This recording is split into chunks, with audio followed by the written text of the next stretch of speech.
Hello दोस्तों, आपका स्वागत है ऑटो पिक्सल में। आज की वीडियो में हम बात करने वाले हैं कि जो सीएनजी की आपकी गाड़ी होती है और उसके अंदर जो सिलेंडर्स होते हैं, हर 3 साल में उसकी टेस्टिंग करानी होती है।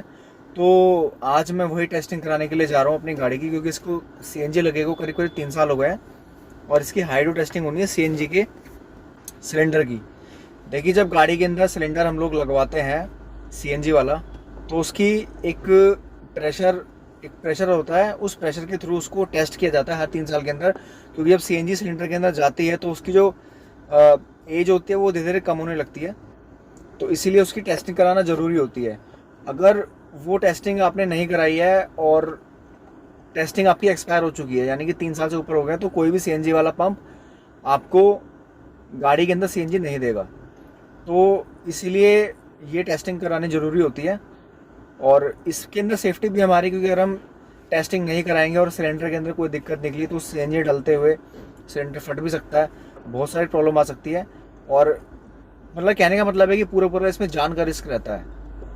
तो मैं अभी वही टेस्टिंग कराने के लिए जा रहा हूँ। टेस्टिंग कराते हुए आपको 2-3 चीज़ों को ध्यान रखना है। सबसे पहले तो ये कि आपको कभी भी सीएनजी सिलेंडर के अंदर सीएनजी नहीं रखनी है बिल्कुल भी, यानी कि जब आपकी सीएनजी ख़त्म होने वाली हो तभी आप उसको टेस्टिंग के लिए लेकर जाए, कभी भरवा कर मत लेके जाइए, पहली चीज़। दूसरी चीज़ ये है कि जब भी वो लोग टेस्टिंग करते हैं तो आप जो भी उनका एरिया होता है उससे थोड़ा दूर खड़े होकर उसको आप देख सकते हैं, क्योंकि वो लोग उसके अंदर 334 से 335 PSI का प्रेशर का, उसके अंदर एक हवा का प्रेशर डालते हैं 334 या करीब 400 PSI का। वो डिपेंड करता है कि आपकी गाड़ी कौन सी है या सिलेंडर कौन सा है। जो 14 kg वाला सिलेंडर होता है उसके अंदर शायद ज़्यादा यूज़ किया जाता है, लेकिन जो 12 kg का होता है उसके अंदर 334 से लेकर और 340-45 PSI तक का वो लोग प्रेशर डालते हैं। और उससे हमें थोड़ा दूर रहना चाहिए, क्योंकि वो लोग तो प्रोफेशनल लोग होते हैं, बट हम लोगों को नहीं पता कि उसमें क्या प्रॉब्लम होती है। तो इसलिए हमें उससे दूर रहना चाहिए, क्योंकि वो कई बार जानलेवा भी हो सकता है, क्योंकि इतना ज़्यादा प्रेशर बहुत ज़्यादा होता है। तो वो लोग क्या करते हैं, जब हमारा सिलेंडर होता है उस सिलेंडर को, जैसे मैंने आपको पहले बताया, एक कुआं होता है, उसके अंदर डालते हैं पानी के अंदर, फिर उसके अंदर प्रेशर मारते हैं और ये चेक करते हैं कि जो सिलेंडर है वो कहीं से ख़राब तो नहीं हो गया, फटा हुआ तो नहीं है, या उसकी लेयर तो ख़राब नहीं है। तो ये सब चीज़ें उसके अंदर चेक करनी होती है।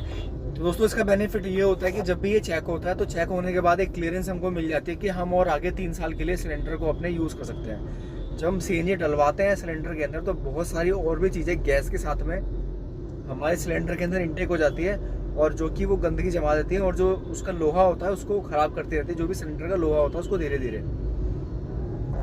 तो ये लोग क्या करते हैं, सिलेंडर की सफाई भी करते हैं, जो भी उसके अंदर गंदगी जमा होती है वो भी क्लियर हो जाती है। और क्लियर होने के बाद जब सिलेंडर को हम लोग वापस से यूज़ करते हैं तो वो बिल्कुल परफेक्ट होता है इस्तेमाल करने के लिए। जब भी आप सीएनजी पंप के पास सीएनजी डलवाने के लिए जाएंगे तो वो लोग इसको चेक करते हैं, प्लेट को, जो कि आपके प्लेट के ऊपर लिखा होता है कि आपने जो टेस्टिंग है वो लास्ट कब कराई थी, और 3 साल की ये टेस्टिंग होती है।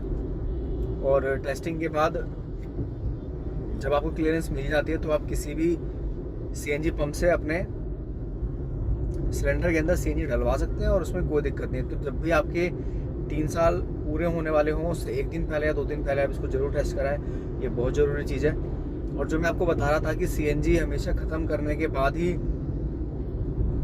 और जो मैं आपको बता रहा था कि सीएनजी जब आपकी ख़त्म हो जाए आप तभी इसको टेस्टिंग पर लेकर जाएं, वो इसलिए बता रहा था कि अगर आप इसको सीएनजी डलवाने के बाद लेकर जाएंगे, या फिर अगर आपके सिलेंडर के अंदर सीएनजी बची हुई है, तो जैसे उस सिलेंडर को निकालेंगे और निकालने के बाद उनको सारे सीएनजी बाहर करनी पड़ेगी, तभी वो उसको टेस्ट करेंगे। क्योंकि वो लोग इस बारे में पूछते भी हैं कि इसके अंदर कितनी सीएनजी बची है, सीएनजी खाली है नहीं है। तो सीएनजी जब भी इसके अंदर ख़त्म हो जाए आप तभी इसको लेकर जाए।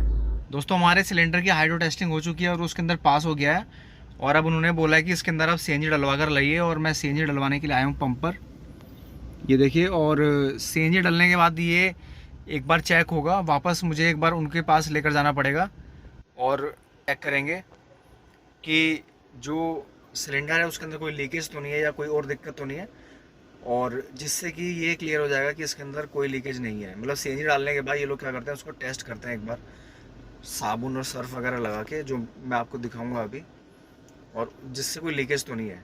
लेकिन वो लीकेज चेक होने से पहले हमें सीएनजी यूज़ नहीं करनी है। अब ये देखिए, इसके अंदर जो गाड़ी है मेरी अभी पेट्रोल पर है, और उसके बाद इसके अंदर मैं सीएनजी चालू करूंगा जब ये चेक हो जाएगी और जब सब कुछ क्लियर हो जाएगा। और साथ में एक हमें सर्टिफिकेट भी दिया जाएगा, मैं आपको वो भी दिखाऊंगा। और एक प्लेट भी लगी है गाड़ी के अंदर, जो कि जिसमें पूरी डेट लिखी हुई है, गाड़ी का नंबर है और जो भी चेकिंग का नंबर है वो भी सब लिखा हुआ है। दोस्तों देखिए गाड़ी के अंदर सीएनजी जो है हमारी डल चुकी है, फुल हो गई है बिल्कुल, लेकिन अभी भी ये पेट्रोल पर है और इसको मैंने सीएनजी पे नहीं किया है। पहले इसकी लीकेज चेक होएगी और लीकेज चेक हो जाएगी, उसके बाद ही इसके अंदर और वो लोग जब क्लियरेंस दे देंगे तभी मैं इसको गाड़ी को सीएनजी पे चलाऊँगा। बट अभी ये पेट्रोल पे चल रही है, तो मैं आपको दिखाता हूँ कि वो लोग कैसे चेक करते हैं। दोस्तों जो हमारा सिलेंडर है उसकी टेस्टिंग हो चुकी है और उन्होंने बिल्कुल सही बताया। और टेस्टिंग होने के बाद उन्होंने सीएनजी जो मैं इसमें डलवा के लेकर आया था और उसके बाद फिर उन्होंने चेक किया तो उसमें कोई लीकेज नहीं थी और उसमें कोई दिक्कत नहीं। फिर उन लोगों ने मेरे को सर्टिफिकेट भी दे दिया है। सर्टिफिकेट का मैं आपको फ़ोटो और वीडियो दोनों बता दूंगा दिखाकर, इसमें वीडियो के अंदर उसको पॉज करके पढ़ सकते हैं कि उसके अंदर क्या लिखा हुआ है। बेसिकली वो सर्टिफिकेट सिर्फ इसलिए होता है कि सिलेंडर जो है आपका वो बिल्कुल सही है और ये गाड़ी का नंबर है और ये चीज़ें हैं, तो उसमें ज़्यादा कुछ चीज़ें होती नहीं, बट वो सर्टिफिकेट आपको देना बहुत ज़रूरी होता है कंपनी की तरफ से। तो दोस्तों अगर आपको वीडियो पसंद आया तो वीडियो को लाइक कीजिएगा, शेयर कीजिएगा और चैनल को सब्सक्राइब जरूर कीजिएगा और इसी तरह की कार की वीडियोज़ के लिए थैंक यू सो मच।